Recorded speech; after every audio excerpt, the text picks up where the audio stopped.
nga anak mo, ug ang among kaluwasan. Ug paminawa kini among mga pag-ampo, nagikan gayud sa kasing-kasing namo.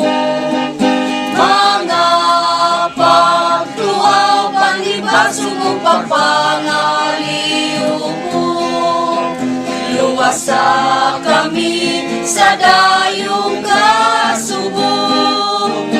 O Maria, Rayna sa Pilipinas,